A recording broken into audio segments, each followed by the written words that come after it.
வேகமாக போகிற வாழ்க்கை, அந்த வாழ்க்கையில் எத்தனையோ பொறுப்புகள்.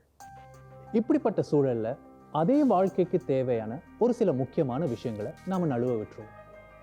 சில சமயத்தில் எந்த முடிவு எடுக்கிறதுன்னு தெரியாமல் திக்குமுக்காடுவோம்.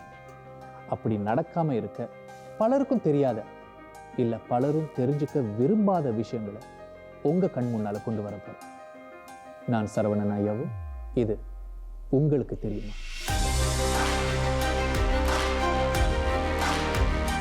எனக்கு சொத்தம் இல்லை, சேவிங்ஸும் இல்லை, விலை மதிப்புள்ள பொருளும் இல்லை. அப்போ நான் எதுக்கு உயில் எழுதணும்? என்ன அவசரம்? இப்போ என் பிள்ளைங்க சின்ன பிள்ளைங்க தான், எனக்கு வயசு இருக்கு. அப்ப நான் ஏன் இப்பயே உயில் எழுதணும்? எங்க அம்மா அப்பா எதுக்கு உயில் எழுதணும்? அவங்க பையன் நான் சொத்து வச்சு என்ன பண்ணு எனக்கு தெரியாதா?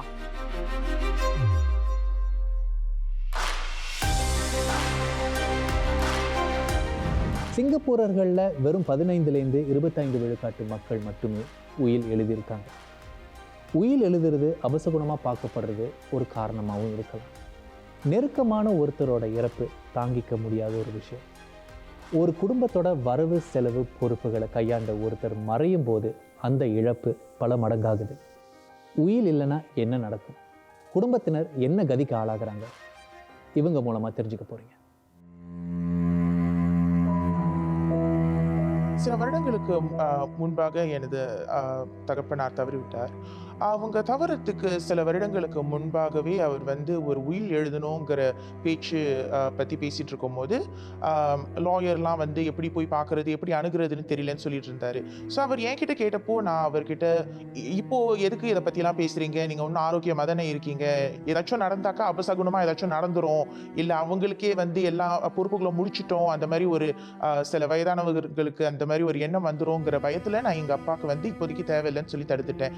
பல பேர் ஏன் வீல் எழுத மாட்டாங்கன்னா, வீல் எழுதுனா ஒரு 100-150 வெள்ளி செலவாகும், எதுக்கு நமக்கு இந்த செலவு, அது ஒன்று.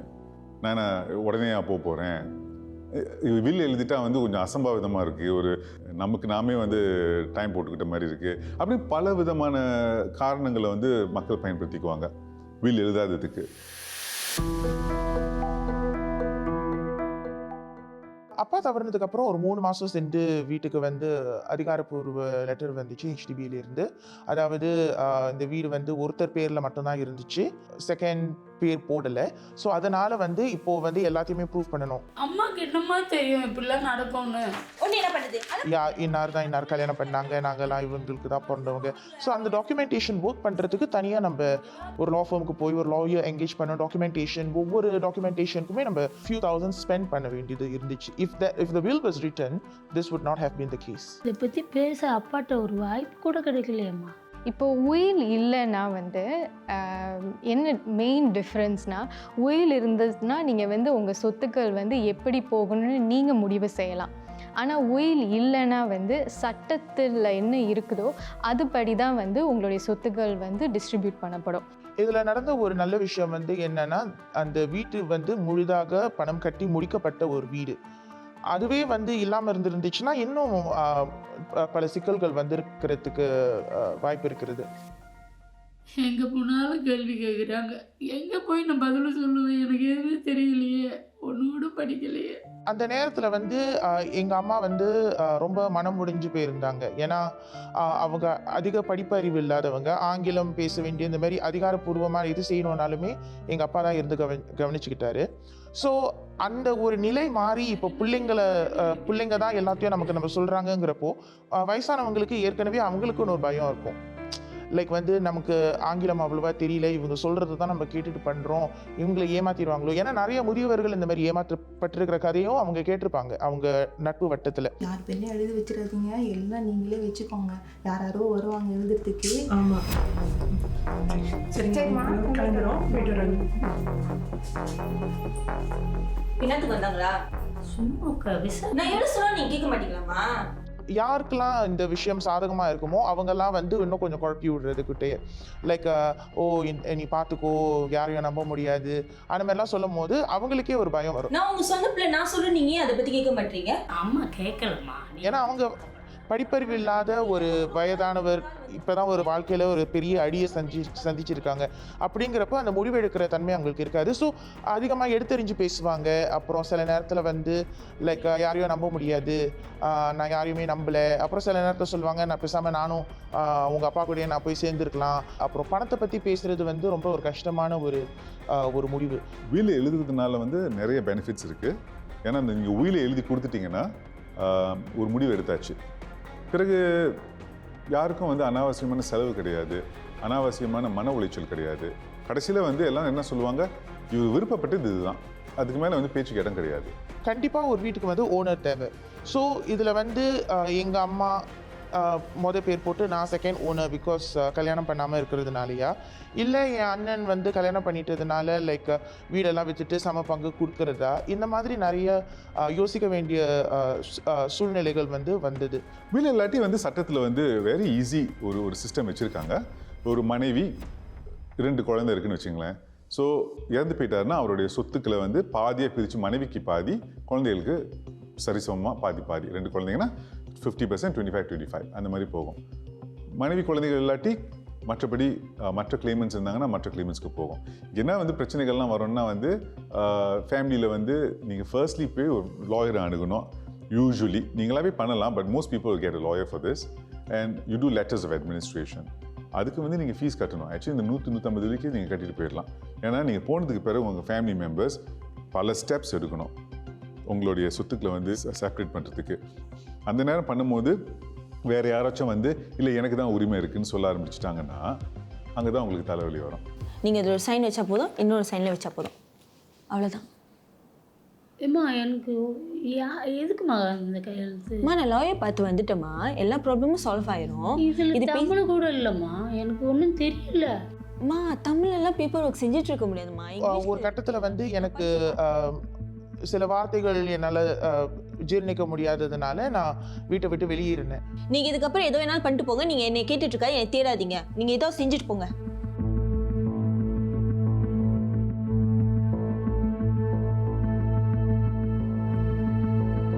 ஏம்மா எங்கம்மா போற? ஐயோ. ஸோ சில வருடங்களுக்கு பிறகு அதுக்கப்புறமா நான் கொஞ்சம் சமாதானம் ஆகிட்டோன்னே அதுக்கப்புறமா தான் எங்கள் அம்மா வந்து சொன்னாங்க, நீங்கள் இந்த மாதிரி வழக்கறிஞருடைய அலுவலகத்துக்கு சென்று ஓகே நான் வந்து ஆக்குபன் ஆஃப் த ஹவுஸ், ஆனால் நான் வந்து இந்த வீடு எனக்கும் வேணாம் என் அண்ணனுக்கும் வேணாம் அப்படின்னு சொல்கிற பட்சத்தில் எங்கள் அம்மாக்கே எழுதி வச்சுட்டோம். ஸோ இப்போது வந்து எங்கள் அம்மா தான் ஓனர் ஆஃப் த ஹவுஸ். ரொம்ப சந்தோஷம் தான். நான் அப்பா உதவி செய்வாருமா தான் நான் சொன்னேன். உயில் இருந்துச்சுன்னா நீங்கள் வந்து யாருக்கு வேணால் கொடுக்கலாம். உங்கள் ஃப்ரெண்டுக்கு கொடுக்கலாம், இல்லை வந்து உங்களுக்கு ஒரு சேரிட்டி கொடுக்கலாம், இல்லை உங்களுக்கு யாராவது வந்து கஷ்டப்படுறாங்க அப்படின்னு அவங்களுக்கு கொடுக்கணும்னு நினச்சிங்கன்னா அவங்களுக்கு கொடுக்கலாம். என்னோடய சொத்துக்கள் யாருக்கு போய் செல்லணும் அப்படிங்கிறது வந்து எல்லாமே கிளியராக இருக்குது.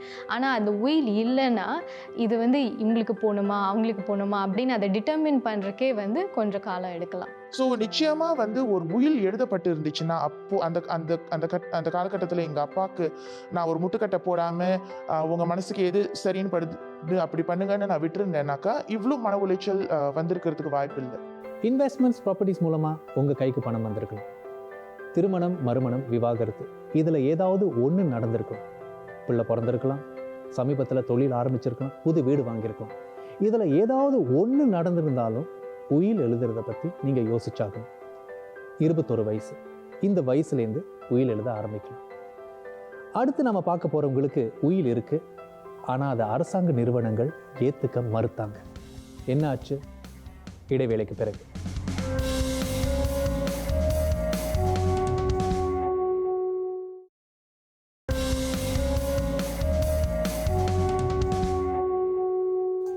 உங்களுக்கு சுயநினைவு இல்லை. உங்களை யார் பார்த்துக்கணும்? உங்கள் வரவு செலவை யார் நிர்வகிக்கணும்? நீங்கள் வாங்கின கடன் உங்கள் மறைவுக்கு பிறகு எப்படி அடைக்கப்படும்? வீடு, வாகனம், பணம், சொத்து இதோட சேர்த்து சமூக வலைத்தளங்களை நீங்கள் போன பிறகு யார் நிர்வகிக்கணும்? இப்போ நான் சொன்ன இந்த 3 விஷயங்களையும் பலரும் உயில் எழுதும்போது நழுவ விட்டுறாங்க. அடுத்து நாம் பார்க்க போகிற நபரோட தாயாருக்கு உயில் இருந்திருக்கு, ஆனால் அது மூலமாக சிக்கல்களும் வந்திருக்கு. என்ன ஆச்சு?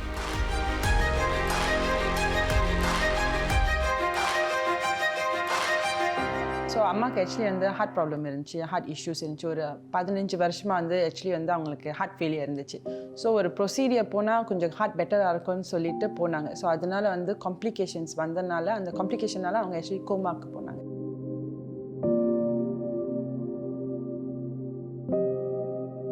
கோமா போயிட்டோன்னே அந்த ஆஃப்டர் கோமாலேருந்து வெளியே வந்துட்டாங்க. பட் அது வந்துட்டோன்னே அந்த 1 இயர் தான் அவங்களுக்கு அந்த லைஃப் ஸ்பென். ஸோ அந்த 1 இயர்லேயே இறந்துட்டாங்க.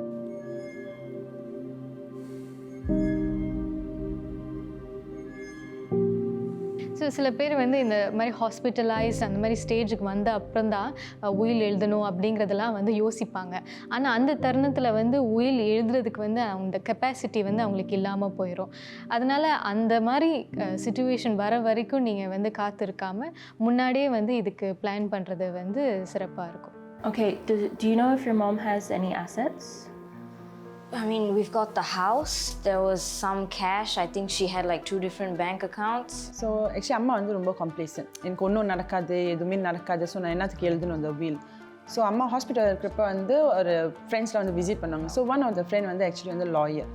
ஸோ அவங்கக்கிட்ட சொல்லி தான் வந்து அம்மா வந்து ஆக்சுவலி அந்த வீல் எழுதுறதுக்கே வந்து அட்வைஸ் கேட்டு அந்த வீலில் எழுதுனாங்க. Okay, it's S26. இப்போ நீங்கள் ஒரு உயில் எழுதும்போது உங்களுடைய ப்ராப்பர்ட்டிஸ்லாம் வந்து மேனேஜ் பண்ணுறதுக்கு வந்து ஒரு ஆளை வந்து நியமிக்கணும். அவங்க பேர் தான் எக்ஸிக்யூட்டர். எக்ஸிக்யூட்டர்னா இப்போ நம்ம ஆங்கில எழுத்துல எக்ஸிக்யூட்னா வந்து செயல்படுத்துறவர். இந்த பொருட்களெல்லாம் வந்து சேகரித்த பொருட்களை வந்து எங்கெங்கே யாருக்கு கொடுக்கணுமோங்கிற அந்த உரிமை அவர்கிட்ட இருக்குது. ஸோ ரொம்ப முக்கியமான ஒரு நபர். அவரை நீங்கள் தேர்ந்தெடுக்கும் பொழுது நீங்கள் நல்லா யோசித்து பார்த்து தேர்ந்தெடுக்கணும். It has to be someone reliable, trustworthy and effective to be an executor. அதோட வந்து நீங்கள் உயில் எழுதும்போது உங்களுக்கு 2 சாட்சிகள் இருக்கணும். அந்த சாட்சிகள் வந்து அந்த பெனிஃபிஷரிஸாகவும் எக்ஸிக்யூட்டராகவும் இருக்க முடியாது. ஸோ அவங்க ஒரு நியூட்ரல் தேர்ட் பார்ட்டியாக இருந்தால் வந்து அது சிறப்பு. ஸோ அதை எழுதி முடிச்சிட்டோன்னே அவங்க வந்து ஆக்சுவலி நம்மகிட்ட சொன்னாங்க வந்து அம்மா கூட்டிகிட்டு போய் அந்த கார்ட்டில் போயிட்டு வந்து ஆக்சுவலி சர்டிஃபை பண்ணணும்னு சொன்னாங்க. ஒரு ஸ்டெம் பண்ணணும், அதுக்கப்புறம் தான் நீங்கள் இந்த வீல் பாய்க்க முடியும், இல்லைன்னா இந்த வீலில் நீங்கள் பாய்க்கவே முடியாது.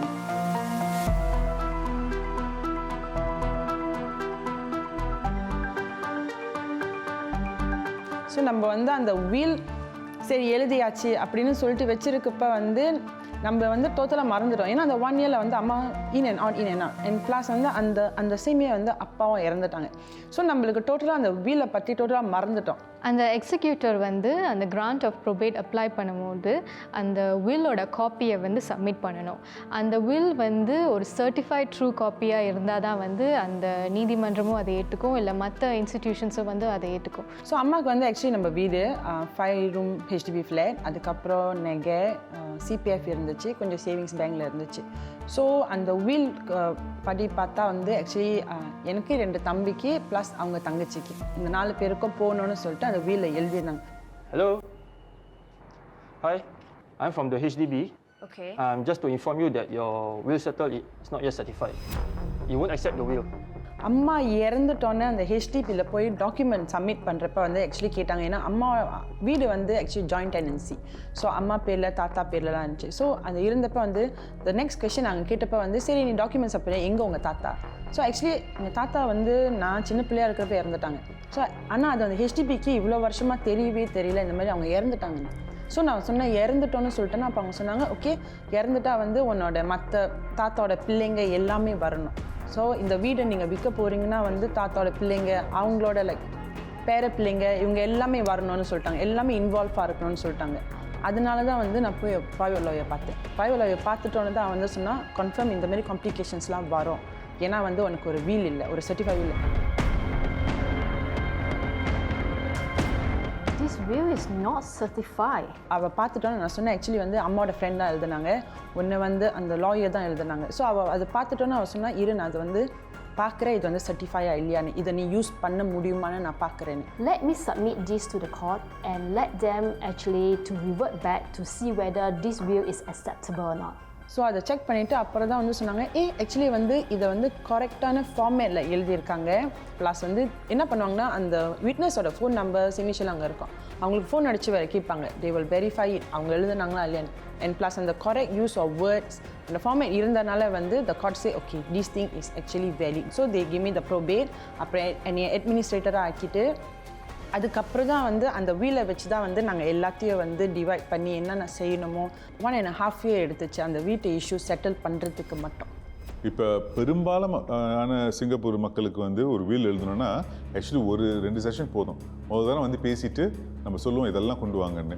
சம்டைம்ஸ் இமெயில் பண்ணாங்கன்னா ஈவன் ஈஸியாக ஒரு செக்லிஸ்ட் கொடுப்போம். ஸோ அந்த செக்லிஸ்ட் நீங்கள் பார்த்துக்கோங்க. பார்த்துட்டு நீங்கள் வந்தோடனே அந்த பொருளெல்லாம் அந்த டாக்குமெண்ட்ஸ் எங்களுக்கு கொடுத்தீங்கன்னா அப்ளை பண்ணிடலாம். அஃப்கோர்ஸ் ஒரு நார்மல் சிச்சுவேஷன். அந்த வீல் எழுதுறது ஆக்சுவலி ரொம்ப இம்பார்ட்டன்ட். ஏன்னா வந்து அந்த வீல் வந்து ஆக்சுவலி வந்து நிறைய பிரச்சனைகளை தவிர்க்கும். பிள்ளைங்க மத்தியிலையும் சரி, கிராண்ட் சில்ட்ரன் மத்தியிலையும் சரி. ஏன்னா எல்லாத்துக்கும் தெரிஞ்சிச்சுன்னா இதுதான் வந்து பங்கு இப்படின்னா பிரச்சனை வருது ஃப்யூச்சரில். சிங்கப்பூர் அகாடமி ஆஃப் லா அவங்க கட்டுப்பாட்டுக்குள்ளே இருக்கிற வீல்ஸ் ரெஜிஸ்ட்ரியில் உங்கள் உயிலை நீங்கள் பதிவு பண்ணிக்கலாம். நீங்கள் பிறந்த தேதியிலிருந்து 120 வருஷம் அந்த பதிவு அழியாமல் இருக்கும். ஒருவர் மறைவுக்கு பிறகு அவர் உயில் எழுதியிருக்காரா இல்லையாங்கிறத வீல்ஸ் ரெஜிஸ்ட்ரி மூலமாக குடும்பத்தினர் தெரிஞ்சுக்கலாம். இடைவேளைக்கு பிறகு குடும்ப சொத்தை காப்பாற்ற போராடிய ஒரு பெண் அவங்களோட கதையை தெரிஞ்சுக்கிட்டோம்.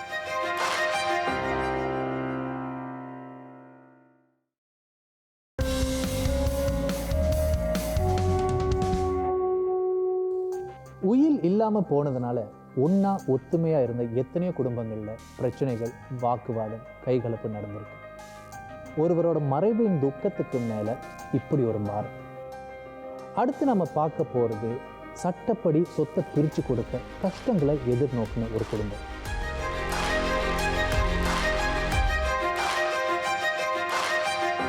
என் தாத்தாவுக்கு வந்து 2 பிள்ளைங்க, ஒரு மகன் எங்கள் அப்பா, அவங்க ஒரு மகன் எங்கள் அத்தை.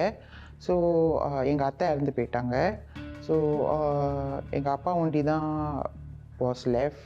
ஸோ எங்கள் தாத்தா வந்து இத்தனை வருஷமாக வந்து வீல் எழுதவே இல்லை. சீக்காக இருந்தாலும் அந்த வளர்ப்பு பிள்ளைங்க கடைசி 3 மாதத்தில் சொல்லியும் அவங்கெல்லாம் வரவே இல்லை. வந்து ஹாஸ்பிட்டலில் பார்க்கல போகல. லைக் ஃபோன் அடித்து மட்டும் எப்படி இருக்காங்க அது மட்டும் தான் கேட்பாங்க. ஸோ இந்த வளர்ப்பு பிள்ளைங்களாம் வந்து ஃபியூனரலுக்கு வந்தப்போ லைக் அவங்க தான் வந்து எல்லாமே உரிமை கொண்டாடிக்கிட்டாங்க. லைக் என்ன அந்த லாஸ்ட் ரைட்ஸ் கூட வந்து செய்ய முடியல. லைக் என்னை முன்னாடி நிற்க முடியல. அவங்களே எல்லாம் செஞ்சுட்டு நான் தான் செய்வேன், நான் தான் செய்வேன், நான் இவன் தான் செய்வேன் அப்படின்லாம் வேறு சொல்லிக்கிட்டாங்க. இப்போ நீங்கள் கேட்குறீங்க ஒருத்தர் தவறி போயிட்டார். ஸோ அவங்க தவறி போனதுக்கு பிறகு வந்து சடங்குகள் இருக்கும். அவங்க ஒரு சமூகத்தை பொறுத்தபடி அவங்க சடங்குகள் செய்வாங்க. ஆனால் இது அந்த முறைக்கு ஏத்தாப்பில் வந்து சில உரிமைகளும் உருவாகும். பட் யார் செஞ்சாலும் சரி அந்த உயிலை யாருக்கு கொடுக்குறேன்னு சொல்லியிருக்காங்களோ அவங்களுக்கு தான் போய் சேரும். உயில் இல்லையா, ஸோ இன்டெஸ்டசி லாஸ் படி யாருக்கு வந்து போய் சேரணுமோ அவங்களுக்கு தான் போய் சேரும்.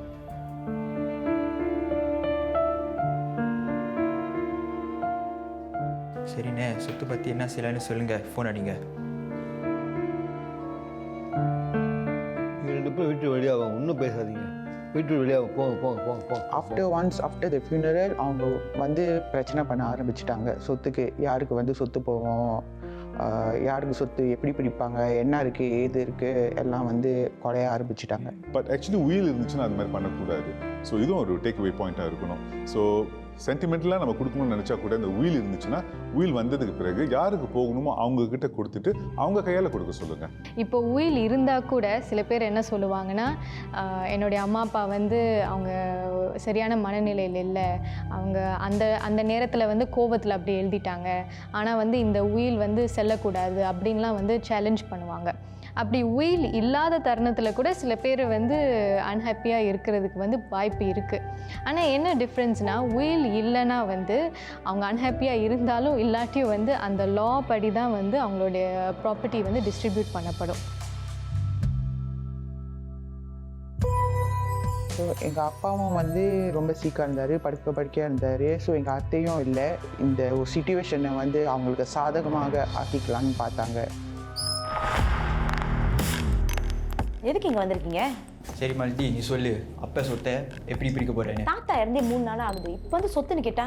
ஸோ எனக்கு அந்த டைமில் வந்து ரொம்ப பேனிக்காக, ரொம்ப ஆன்ஷியஸாக இருந்துச்சு. ஏன்னா எனக்கே தெரியல எவ்வளோ வந்து சொத்து இருந்துச்சு, என்ன வச்சுருக்காங்க. ஏன்னா பேங்க்லலாம் வேறு டாக்குமெண்ட்ஸ், டெபாசிட்ஸ் அது இது இருந்துச்சு. ஸோ எக்ஸாக்ட் அமௌண்ட் எனக்கே தெரியல. ஸோ அவங்க பிரின்னு பிரித்து கேட்கும் போது ஐசோடணும். என்ன பண்ணுறீங்க இங்கே? அப்பாவுக்கு கொடுத்து காசு நகை நம்ம எடுத்து போகிறோம். யாருக்கிட்ட எடுத்துகிட்டு போகிறீங்க? என் தாத்தாவோட 16 days ப்ரேயர்ஸ் வரும்போது ப்ரேயர்ஸ் முடிஞ்ச அடுத்த நிமிஷமே வந்து because my grand father like to collect a lot of silver stuff இந்த நகைலாம் கொஞ்சம் இருந்தது வந்து இதையும் அதையும் வந்து பங்கு போட்டு எடுத்து போயிட்டாங்க. Like the literally ransacked the whole house.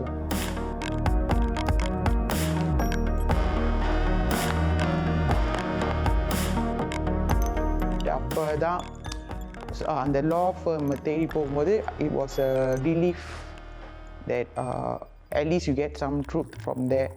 These are the documents that I have. Do you need me to produce more? Okay, let me bring it to the court first, then we'll dig it out from there. Lawyer எடுக்க போகிறேன்னு தெரிஞ்சோன்னே அவங்க வந்து வந்துட்டு நீ வந்து எனக்கு வந்து email CC பண்ணு, என்னையும் இமெயிலில் போடு, I want to know what is happening with my father's property and all this அப்படின்னு. இவன் தோ எங்களுக்கு கிடைக்கலையோ எங்களுக்கு வந்து அது முக்கியம் இல்லை, ஆனால் நீ இது வந்து சிசி பண்ணு. நான் சொன்னேன் உங்களுக்குலாம் வந்து இது முக்கியம் இல்லைன்னா அப்புறம் என்னத்துக்கு சிசி பண்ண சொல்கிறீங்க? I mean you all rightfully not even involved in this. And you don't need to share this with your... so நான் வந்து லாயர்கிட்ட போய் கேட்டேன் இந்த மாதிரி இவங்கெல்லாம் வந்து இன்க்ளூட் பண்ணலாமா. ஸோ லாயர் ஸ்ட்ரெயிட் ஃபார்வர்ட் சொல்லிட்டாங்க, சரி ask them to write in to me or ask them to talk to me. இப்போ அவங்கள்ட்ட சொல்லிட்டேன் சரி நீங்களாம் இன்வால்வ் பண்ணாதீங்க, அப்படி you all want to get involve things will just get ugly எல்லாம். ஓகே, இப்போ சிங்கப்பூரில் வந்து உங்களுக்கு உயில் இல்லைன்னா அந்த இன்டர்ஸ்டேட் லாஸ் படி தான் வந்து உங்களுடைய சொத்துக்கள் வந்து டிஸ்ட்ரிபியூட் பண்ணப்படும். அப்பா அம்மா இல்லை கணவன் மனைவி இல்லை பிள்ளைங்க இல்லை சிப்ளிங்ஸ், அதாவது உடன் பிறந்தவங்க, அவங்களுக்கு தான் வந்து அந்த சொத்துக்கள் வந்து போய் சேர முடியும். யாராவது மூணாவது மனுஷங்க வந்து திடீர்னு வந்து கேட்டால் வந்து அந்த சொத்துக்கள் வந்து அவங்களுக்கு போய் சேரதுக்கான வாய்ப்பே வந்து கிடையாது. சட்டப்படி வந்து சொத்து வந்து எங்கள் அப்பாவுக்கும் என் கசன் சிஸ்டருக்கும் தான் பிரித்து தருவாங்கன்னு தெரிஞ்சோடனே அந்த வளர்ப்பு பிள்ளைங்களாம் தி பேக் ஆஃப். எங்கள் தாத்தா வந்து வீல் எழுதி வச்சுருந்தாருன்னா இவ்வளோ தூரம் வந்து இவ்வளோ பிரச்சனை இல்லை, ஏன்னா 3 வாரத்தில் வந்து தெரிஞ்சிருக்கோம் வந்து அந்த வீல் யாருக்கு அப்படின்னு, யார் யாருக்கு என்னென்ன பங்கு போடணும்னு தெரிஞ்சிருக்கோம், இவ்வளோ தூரம் பிரச்சனை வந்திருக்காது. ஸோ லைக் இவங்க வந்து சடன்லி இந்த வளர்ப்பு பிள்ளைங்களாம் ஷோ அப் தென் பிரச்சனை பண்ணிக்கிட்டு இதெல்லாம் வந்து நம்ம தவிர்த்துருக்கலாம். இதுதான் என்னுடைய கடைசி முடிவு. என்னோடய முடிவுக்கு நீங்கள் எல்லாரும் கட்டுப்பட்டு என் மேலே நீங்கள் கட்டுப்பட்டு நீங்கள் நடக்கணும் அப்படின்னு சொல்லி நீங்கள் எழுதி வச்சுட்டிங்கன்னா அவங்க என்ன தான் பேசினாலும் சரி, அவங்க என்ன மன வருத்தம் வந்தாலும் சரி, வக்கீல் இருக்காங்க, சாட்சி இருக்காங்க, ப்ராப்பர் டாக்குமெண்ட், யாருமே அதை எதிர்க்க முடியாது. அஃப்கோர்ஸ் உணர்ச்சிகளை நம்ம மாற்ற முடியாது, பட் இதை முன்கூட்டியே நீங்கள் எழுதி வச்சுட்டிங்கன்னா நீங்கள் என்ன நினைக்கிறீங்களோ அது நடக்கும், இல்லாகாட்டி பிரச்சனை தான் வரும். பிறந்த நாள் திருமண நாள் வரும்போது நம்ம ஆசாபாசங்களை நம்ம குடும்பத்துக்கிட்ட எடுத்து சொல்லுவோம். நாம் சொல்லாட்டியும் அவங்களுக்கு தெரியறதுக்கு வாய்ப்பு இருக்குது. அதே மாதிரி நம்ம மறைவுக்கு பிறகு நம்ம சொத்து எப்படி பிரியணும், யார் யாருக்கு என்னென்ன போகணும்னு நம்ம குடும்பத்துக்கிட்ட எடுத்து சொல்லுவோம். அதை செயல்படுத்துவாங்கங்கிற நம்பிக்கை நமக்கு இருக்கும். ஆனால் அதுக்கு எந்த ஒரு தடங்களும் வராமல் இருக்கணும்னா 100 விழுக்காடு நம்ம விருப்பத்துக்கு ஏற்ற மாதிரி நடக்கணும்னா அதுக்கு ஒரே வழி உயில். நான் சரவணன் ஐயாவு, இது உங்களுக்கு தெரியும்.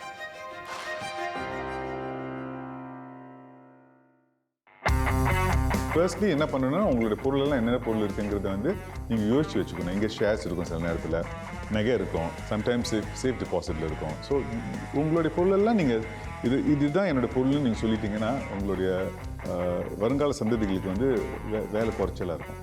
நீங்கள் வந்து உங்கள் உயில் எழுதின அப்புறம் நீங்கள் உயிரோடு இருக்கிற வரைக்கும் அந்த உயிலை எத்தனை தடவை வேணும்னாலும் மாற்றலாம்.